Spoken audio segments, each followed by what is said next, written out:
Well, I guess every good thing must come to an end, man.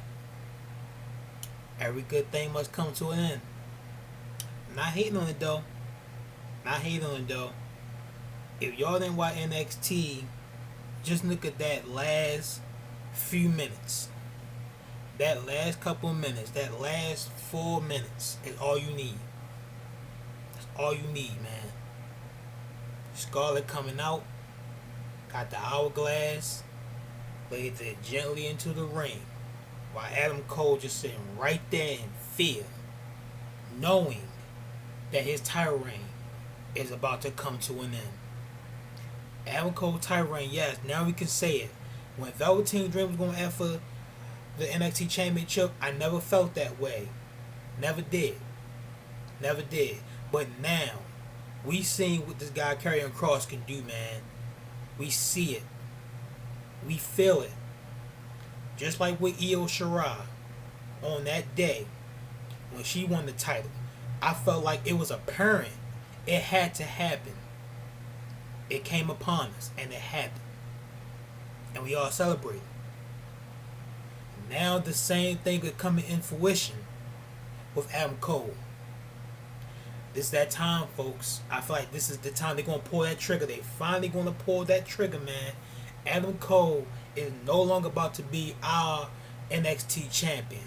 And I'm not going to hate it. Once again, the man has been champion nearly over 400 days.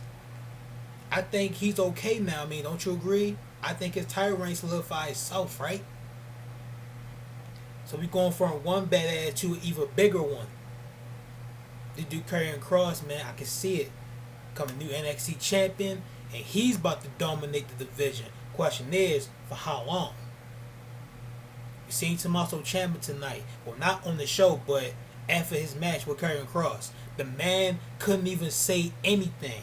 No words. Not Jeff Hardy song, y'all. But anyway, no words from Mr. Tommaso Ciampa. Couldn't say nothing after that loss, man. The guy got decimated by Karrion Kross. Couldn't say nothing. Just drives away from the interview. Drives away. Nothing. I think the story speaks itself.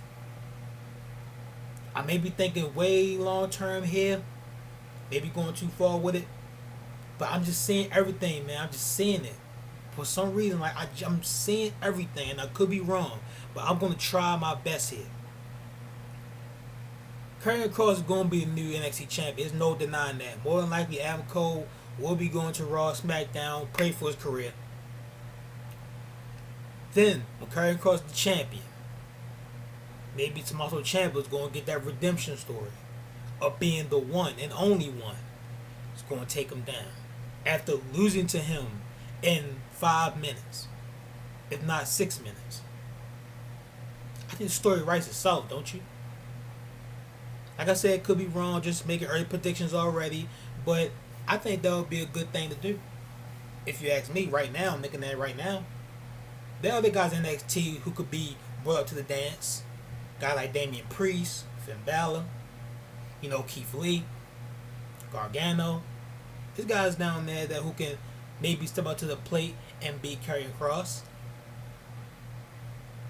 I feel like just how the way he debuted and who he attacked, like what would be that bigger emotion going into it? It would be Tommaso Ciampa. Now, of course, Tommaso Ciampa could also be leaving NXT. Like, we don't know what's going on with Tommaso right now. We ain't hear anything from him. He just ride away. So that could be the early signs of him leaving NXT, man. Like, that could be it for him. But I highly doubt it. I highly doubt it. It didn't feel like a swan song for him when he lost. And it didn't feel like a swan song when he drove off. I feel like this is about to be Tommaso Ciampa's redemption story after everything he's been through with Johnny Gargano and Candice LeRae, and now Karrion Kross is now in his way. And also the Undisputed Era. Let me add them in there as well. Remember War Games? It's always been a thorn on Tommaso Ciampa's side. Every time he turns around, there's always somebody back there just poking at him. Poking him. Ruining his opportunity to get the NXT Championship back. Every single time. I feel like this is that redemption story for Tommaso Ciampa. And the reign of Karrion Kross and Scarlett is about to begin. And I'm honestly 100% on board with all of this. The only negative is Adam Cole's career once he loses that championship, because we all know where it's happening next. Raw, SmackDown. So let's pray right now, man. We already praying for Matt Riddle. We already praying for my boy Matt Riddle, man. But Adam Cole could be that next in line right behind him. And more probably on the way. Ladies and gentlemen, this is your NXT review, man. That is your opening intro. I'm pretty sure I set the bar for everything just now. Just drop the like for that intro alone, man. I couldn't have said it any perfectly. I mean, don't you agree with that? Hit that like button. Leave a comment down below on what you got thinking about that ending, man. Is Adam Cole title reign is about to end? Let me know right now in the comments below. And if you're new to the channel, hit that subscribe button. What you waiting for? We got Raw, NXT, man. We did a reaction yesterday. We got SmackDown this week on Friday. And of course, Backlash, or I should call it Ass, because it's going to be an Ass pay-per-view. Ass this Sunday. I had to laugh, y'all. That's actually funny a little bit. But anyway, we got Backlash Sunday, y'all. Teasing, hyping up, greatest match ever. Not even going to come close. We all know what's going down, man. Nia Jax, Asuka. You know, that's some matches there. McIntyre, Bobby Lashley, Braun Strowman versus Miz and Morrison. Anyway, it's not about that right now. Let's talk about NXT tonight. Before we begin, man, let me just say right now, there's only two things that happened on this night that was worth the talk. Maybe three. Maybe three. Yes, we had some highlights here and there, man, but overall, for the most part, this show was boring. For like the first, I'm going to say like the first 35 minutes in the show was boring. And the worst part is, we got no Io Shirai tonight. Like, and she was like the biggest hype. Like, we were all waiting for see Io Shirai. Like, who's going to be the first to challenge Io Shirai? That's like our biggest thing. I guess they wanted to say that for another show because they jam-packed this show with other things. But still, that was the one thing, well, I know our person looking forward to, but we didn't see any of that. We all know Io Shirai, the new NXT Women's Champion, but you mean tell me we couldn't get not anything from her tonight? I mean, come on, NXT. Y'all, and thing about y'all, I know y'all know we want to see her, man. Triple H, you know we want to see her, bro. You teasing us. You playing with our emotions, man. Playing with our emotions, but you're a genius, man. I ain't gonna knock you off. But anyway, talk about the show. Show kicks off with the NXT champion, Adam freaking Cole, baby. Roger Strong and Bobby Fish. Adam Cole out there pretty much bragging about his reign as champion, saying the greatest NXT champion in NXT. You can't argue against him. The guy's been absolutely killing it. And but as far as I know, he is the best main roster champion. Yes, NXT is their own roster on WWE. So, as far as I'm concerned, he's the better champion. Yes, I love Drew McIntyre, but his reign had just begun.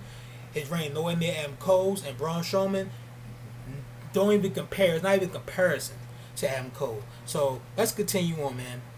So we know that Adam Cole is facing Dexter Lumis tonight. Dexter Lumis just being a genius, man. Just being a genius here. Just playing peekaboo with Roger Strong. Roger Strong just hate this guy, man. He just fears this guy. Like, I mean, really fear him. Everywhere he looks, Dexter's always there. I wonder if he can even sleep at night. You know what I'm saying? Pretty sure he can. But Dexter Lumis just playing peekaboo. He outside the arena with the other NXT superstars who portraying his fans. Pretty much just kept on messing with Roger Strong here. Adam Cole trying to speak. Adam Cole said, like, don't worry about Dexter. Don't worry about Dexter. You know what I'm saying? We got this. We're undisputed. So, the promo for Adam Cole overall didn't really hit anything. Like, we pretty much heard the same thing. Nothing really resonated with me here. Still a great champion, but promo didn't do anything for me. So, we know later on tonight we're going to see Adam Cole faces Dexter Lumis. Now, what's interesting is what happened backstage, and it kind of got me thinking a little bit, because before we even seen the ending, we seen Undisputed Era in the back talking to one another, right? Then we seen Mia Yim and Keith Lee walk up to him, and Keith Lee asked Adam Cole, wasn't that for him? right at Amco NXT Championship. So I'm saying, are we going to get a champion match, or are we going to get Keith Lee going after the NXT Championship? Now here's the thing. Now this is before we seen the ending. I'm thinking at this point, Keith Lee's going to lose the North American Championship to Johnny Gargano, and we're going to get Keith Lee versus Adam Cole for the NXT Championship. Now, that was my thought process at first. Let's continue. So, then on, we get the mixed tag match. I called it a mile away. I told y'all in my NXT takeover review. Guys, gotta check that out, man. Especially the Io Shirai fans. The Io Shirai fan is a must see. I'm telling you right now. If you're a big Io Shirai fan with Io Shirai mark, must see for you definitely. Now, mixed tag match: Keith Lee and Mia Yim versus Johnny Gargano and Candice LeRae. Overall match was decent. Not much to say here. We seen Keith Lee accidentally knock Johnny Gargano to Mia Yim. She was knocked up on the floor. Keith Lee was concerned at this point. And Gargano kind of did the same thing with Candice LeRae. Candice LeRae is now down and out. Right there near the ropes. Gargano hits the DDT on Keith Lee, and his body land on Candice LeRae, man. That looked so brutal, man. That looked real brutal, that spot. Like, it literally looked like Candice LeRae got squashed, literally. You know, Keith Lee a big dude, man. And that looked great. The spot looked great. Now, I'm pretty sure Candice LeRae is okay, man. Candice LeRae is no slouch, just to be clear. But because of this, we seen at a point where Keith Lee just too concerned about Candice LeRae at this point. He picks her up, saying, I'm sorry. Gargano, with no care in the world, just roll up Keith Lee while Candice LeRae is being held by Keith Lee. Drops her. Gargano rolls Keith Lee for the pin. 1, 2, 3. Beats Keith Lee. Carry Candice LeRae out of there. There you go. So Gargano, man, just being a prick here, you know. Good heel tactic bomb, you know. He's saying, like, screw his wife. I'm just going to get this win. Fuck it. You know. So that's like some cute heel heat there. You know what I'm saying? I say cute because, you know, kind of saying, screw my wife. I want to get the win, you know. So decent heel heat for him. He gets the win. So I'm assuming this means that we're going to get Gargano and Keith Lee again. I mentioned that already on my NXT review. Takeover. So it has to be. What else is it going to be? You know? What else is it going to be? Next up. We seen a lot of backstage stuff, man. And this is one of those backstage moments in which I just didn't care from the first 35 minutes because it involved somebody that I literally just don't care about, honestly. Not to say he's not a great wrestler, but I just think he's boring as a character. And that guy's Cameron Grimes. Cameron Grimes, to me, is absolutely boring. I don't see anything about him that resonates with me right now. Not knock him off his wrestling skills. He is a good wrestler, don't get me wrong. But as far as a character goes, I'm just not interested, y'all. I'm sorry. I tried. I keep trying some more. But I just can't get behind Cameron Grimes, man. I just don't see it. It's not resonating with me right now. It's not. And the crazy thing about it is this whole 35 minutes was evolving around him and him facing Finn Balor later. And we seen Damian Priest came through his interview after he had interviewed and hit him in the jaw, and he pretends like he hurt his jaw. And we seen the referee talk to William Regal, you know, on his tablet, and he take the tablet with him, trying to find Cameron Grimes. Cameron Grimes figuring his injury, obviously, and you know, he pretty much tells him that you still got the match. Like, you're not hurt, go ahead. Like, you know what I'm saying? So we get the match later on. William Regal told him, you know what? No, you good, go ahead. Crazy, man. So we get Malcolm, you know, the manager of Industry. I think that's their names. I apologize if I got their name wrong. We didn't see these guys for a couple of weeks, so bear with me here.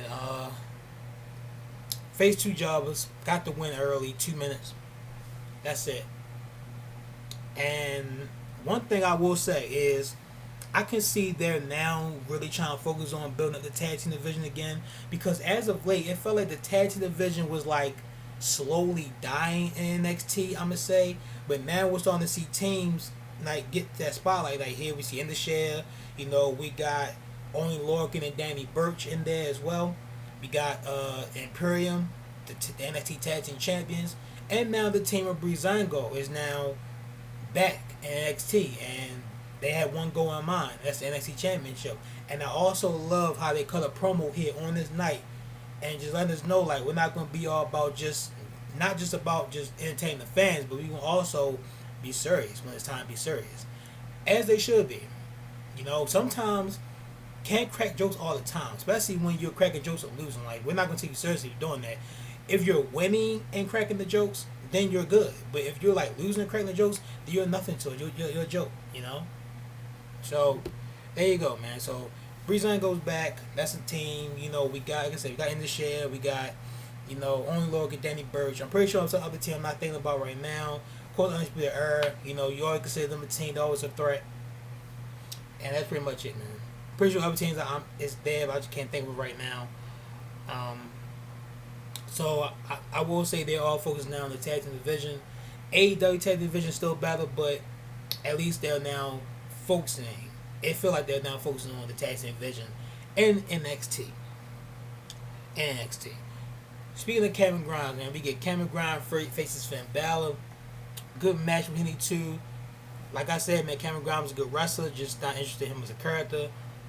Good match. Finn Balor wins, and then he did the unthinkable. He calls out Keith Lee. So he's right. When you stop playing dollhouse or whatever he said, step up to him. And so here we get our first theory. So not a theory, but pretty much a prediction, or an easy prediction. Gargano pinned Keith Lee, and now we're seeing, you know, Finn Balor wants Keith Lee. So are we getting a triple threat?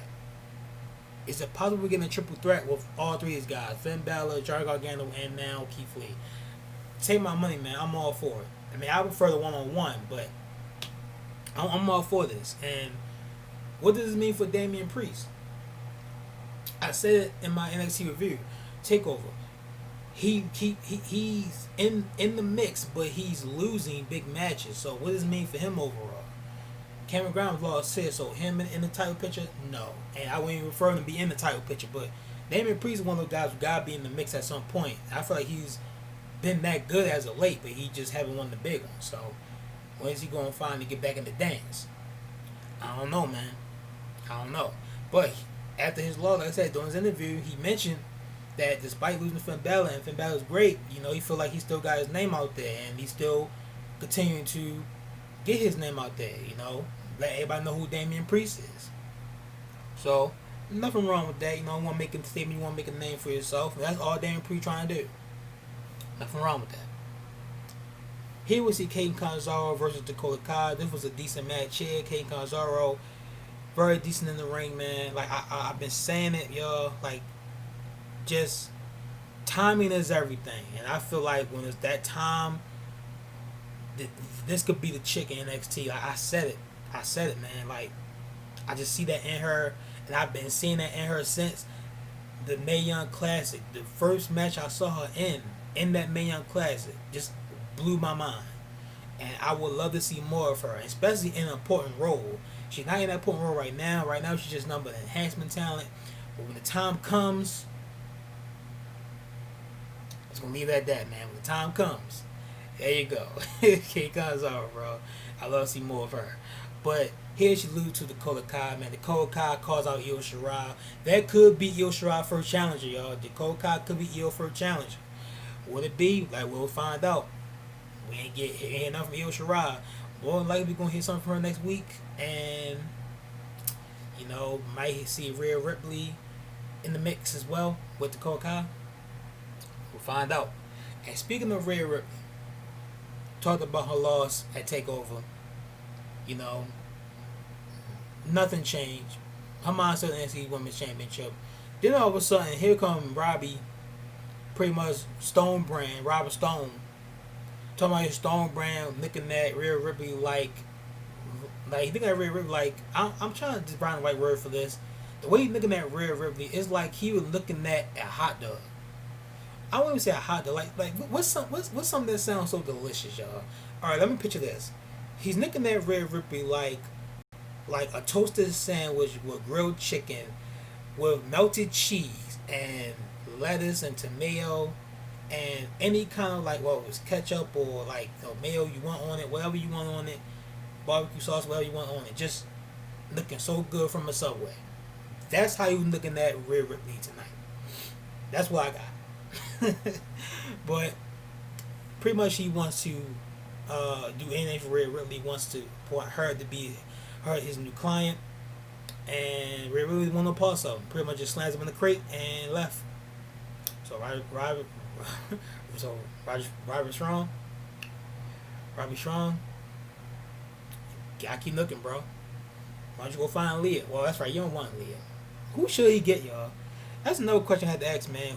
Who should Robbie get as new client? I want to say Robbie E. I keep thinking about Robbie E. That's why I'm like over here like trying to think of his name, because I want to keep saying Robbie E. But I know it's not his name. I keep thinking about Robbie E from TNA, back in the TNA days. Remember that? But who should he get? I was thinking maybe Santana Garrett. Somebody who's around the mix. Not anywhere in the top spot right now, but they can feel off each other. Chelsea Green with no parts of him. I don't know, man. You let me know in the comment section, y'all. Who should Robbie E get as a new client? Cause I don't know why he went after Rhea Ripley. Rhea Ripley's a loner. Like that didn't make sense for him to go after her.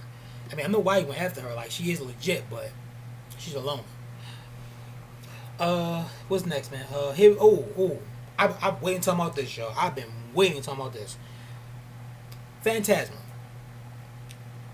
Going into the tournament didn't resonate with me at all. The only one that resonated with me in that tournament was Drake Maverick. He had the biggest story, the pretty much the had to win story, the comeback story. Pretty much on his last legs. If he lost, he would have no longer been wrestling anymore. So he losing the finals.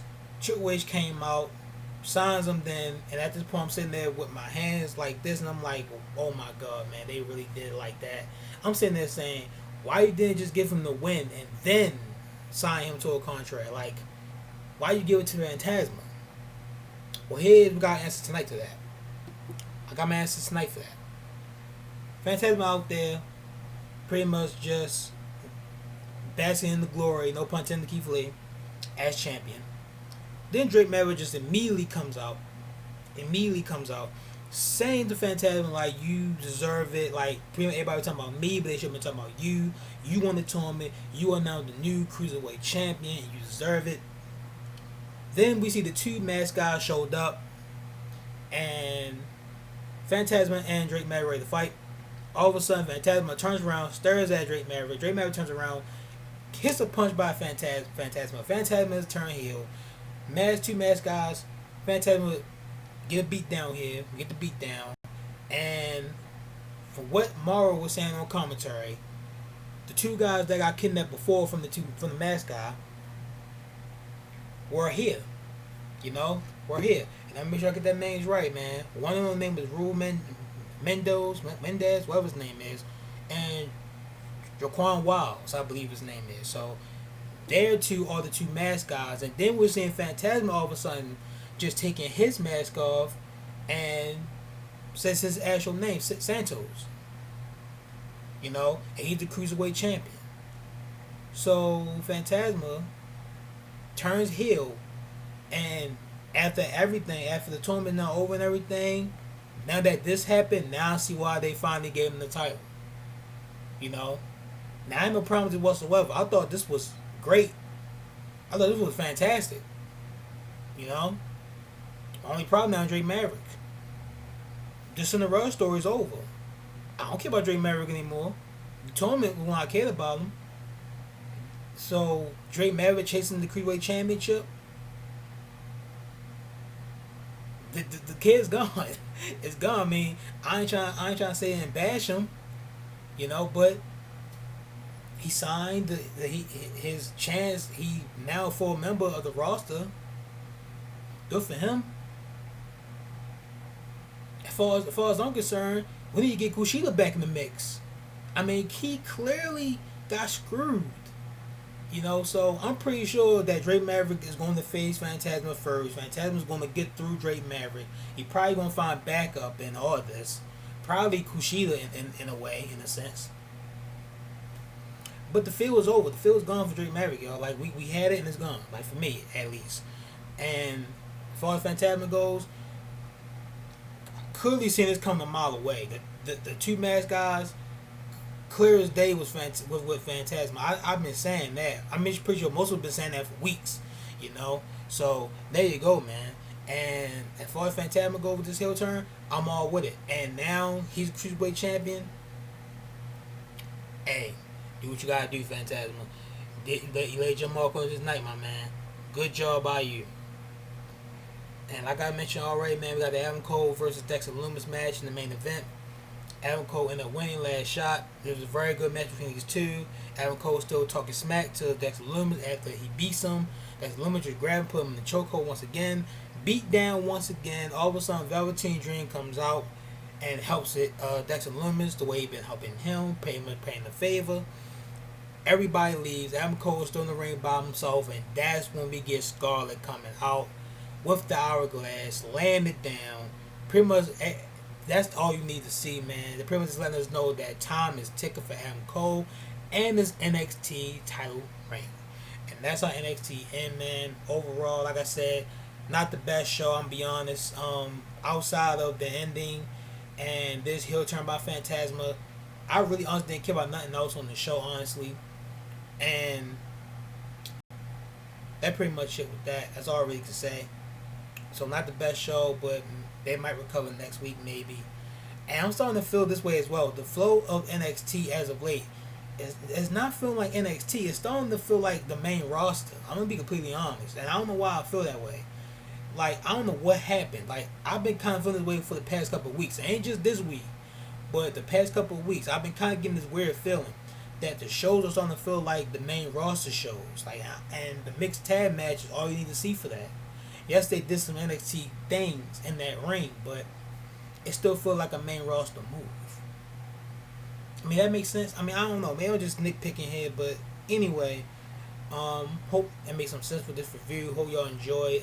Make sure you hit that like button, leave a comment, and subscribe to the channel. Turn the bell for all notifications. Follow me on Twitter and Instagram. Both links will be down in the description down below. And I'll see each and every single one of you for Friday as we talk about SmackDown.